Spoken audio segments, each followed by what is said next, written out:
ये मैंने बहुत बड़ी गलती कर दी। मुझे इंस्पेक्टर पृथ्वी को यहां नहीं बुलाना चाहिए था। वो कबीर यही है। कहीं उसने मेरी फैमिली को कुछ नुकसान पहुंचा दिया तो?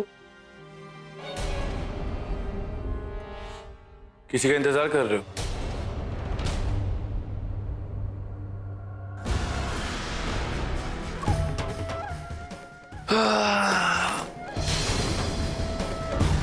वैसे कोई फायदा नहीं, तुम्हारे उस इंस्पेक्टर को मार दिया। सोचो किसने मारा होगा? सही समझे? देखो आज इन सब चीजों का कोई फायदा नहीं। किसी से भी मदद मांगोगे कोई फायदा नहीं, क्योंकि कोई तुम्हारी मदद नहीं करने वाला। इसलिए मैं तुम्हें आखिरी बार वार्न करूं, दोबारा किसी से मदद मांगने की कोशिश मत करना, वरना तुम अच्छे से जानते हो कि मैं लोगों का क्या हाल करता हूं। आखिरी बार वार्न कर लो, वरना तुम और तुम्हारी फैमिली का ऐसा हशर करूंगा कि तुम सोच भी नहीं सकते। आफत को दावत मत दो हर्ष, नहीं तो क्या कबीर?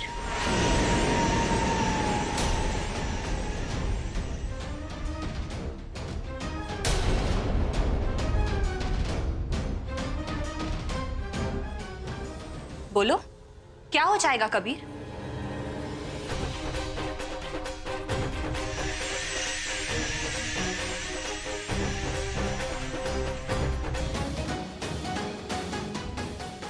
मन भी अच्छा हो गया तुम आ गई। देखो ना हर्ष, किसी पागल बहकी हुई बातें कर रहा है। अरे इसीलिए उसको डांट रहा था मैं, फालतू की बातें कर रहा है। पूछो क्यों, क्या हुआ? अरे मैं बताता हूँ वो क्या हुआ ना। इतना बेवकूफ है, यहाँ बैठा हुआ था और मुझे बोल रहा था कि मैं अपने घर वालों पे बोझ बन गया हूँ। ये भी कोई बात हुई? बोझ बन गया हूँ? पहले तो वो पैसों वाली बात को लेके बैठा हुआ है, अब खाम बोल रहा है कि यहाँ पर इतना खर्चा हॉस्पिटल में वगैरह। मैं ऐसे यही समझा रहा था कि तू पागल हो गया यार, हम सब तेरे साथ हैं। आई मीन मैं भी यहाँ पे हूँ, मान भी है, घर वाले हैं, तो देखो यही समझा रहा था, मान नहीं रहा।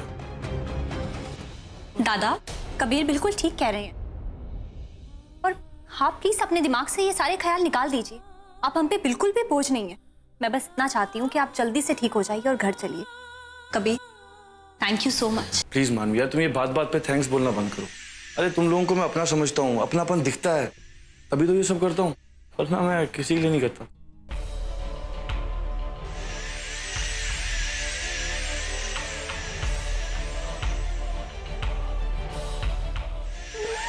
जैसा चुपचाप करके यहाँ पड़ा हुआ है ना, वैसा ही पड़ा रहे, समझा? वरना तुझे अच्छे से पता है कि मैं क्या कर सकता हूँ, इसीलिए अपना मुंह बंद रख, तब तक तेरी इस बहन की सांसें भी बची रहेंगी। घर जाओ राहुल, तुम रात भर ठीक से सोए भी नहीं हो।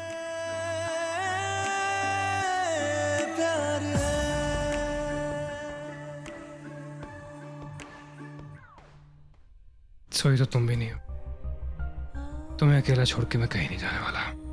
कल के लिए I am really sorry Rahul.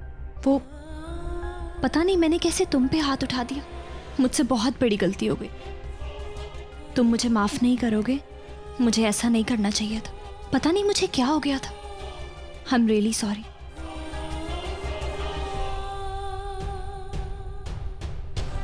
तुम सॉरी क्यों बोल रही हो? मेरी गलती है, मुझे तुम्हें ऑफिस हॉस्पिटल लाने से रोकना नहीं चाहिए था।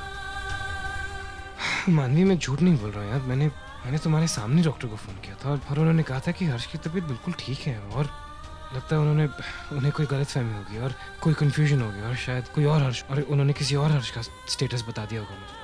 मुझे मालूम होता तो मैं जानबूझ के ये सब नहीं करता। मानवी, you should trust me. Rahul, तुम प्लीज सॉरी मत कहो, प्लीज।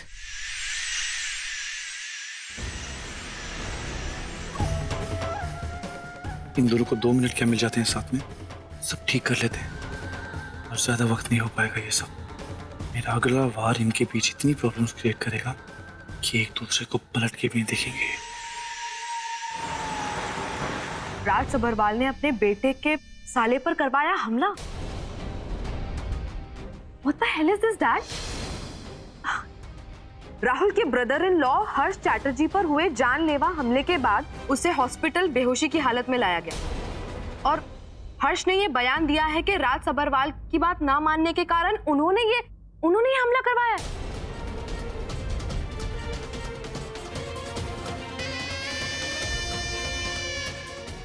डैड, ये क्या बकवास लिखा है इसमें? इनफैक्ट डैड, इसमें तो ये भी लिखा है कि आप और उपमन्यु चैटर्जी एक दूसरे के बहुत अच्छे दोस्त हुआ करते थे। जरूरी था ये पढ़ के उन्हें अपसेट करने की? मॉम, मैं तो बस यूं ही ऐसे ही। Anyways, please do me a favour, ये हटाओ यहाँ से और भूल जाओ जो कुछ भी हुआ है यहाँ पे।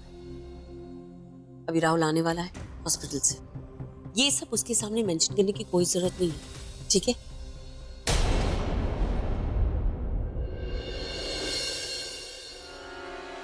डोंट वरी मॉम, मुझे खुद से उसे कुछ भी कहने की जरूरत नहीं पड़ेगी, पर पता तो उसे फिर भी चल जाएगा।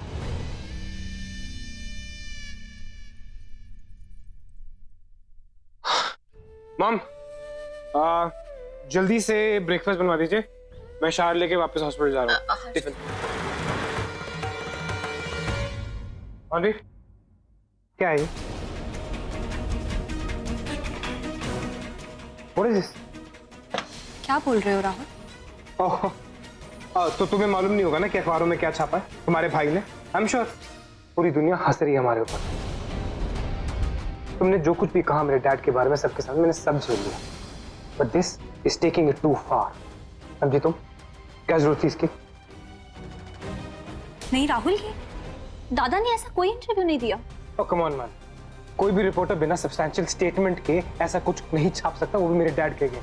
अगर दादा ने ऐसा कुछ नहीं बोला था तो ये कभी नहीं छपता। ओके, उसको डिफेंड करना बंद करो। दादा तो 24 घंटे हॉस्पिटल में थे और कोई भी रिपोर्टर उनसे मिलने यहाँ नहीं आया, और अगर आया होता तो मुझे पता चलता ना राहुल। ऐसा कुछ भी नहीं है, तुम्हें कोई गलतफहमी हुई है।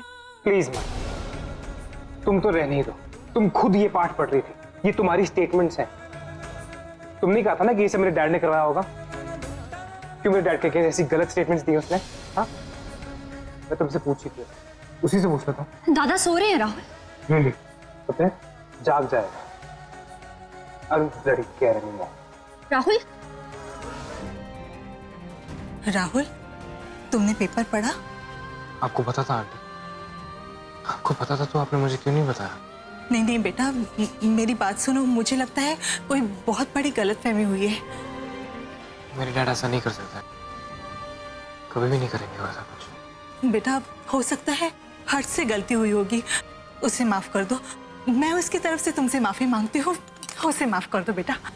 शिल्पा, क्या कर रहा है तुम? किसी को सॉरी वारी बोलने का जरूरत नहीं है, किसी से माफी वाफी मांगने का भी जरूरत नहीं है। गलती हमारा नहीं है। अर्श का हालत देखा, मार मार के क्या हालत बनाया उसका। बेहोश होने से पहले वो खुद हमको बताया कि राज का गुंडा लोग मारा उसको। उसका इंजुरीज देखा तुम? ऐसे हालत में कोई झूठ बोल सकता है? नहीं झूठ बोल सकता है, वो झूठ नहीं बोल रहा है। हम राज को भी जानता है, वो कुछ भी कर सकता है, किसी भी हद तक जा सकता है, यहां से और नीचे गिर सकता है। अगर हर्ष ये बोल रहा है ना, ये सब राज ने करवाया है, तो आई एम श्योर ये राज का ही काम है। तुम पागल हो गए? क्या कह रहे हो तुम ये? सच बोल रहा हूँ मॉम, और सच बोलने में मुझे कोई डर नहीं लगता। अगर डैड को इंसाफ दिलाने के लिए मुझे मानवी से अपना रिश्ता तोड़ना पड़ेगा तो मैं तोड़ूंगा मॉम, क्योंकि इस बार वो गलत है, डैड नहीं। अगर इस बात का कोई फायदा उठाने की कोशिश करेगा या हमारे बीच में और दूरियां लाने की कोशिश करेगा तो मैं उसे छोड़ूंगा नहीं डैड।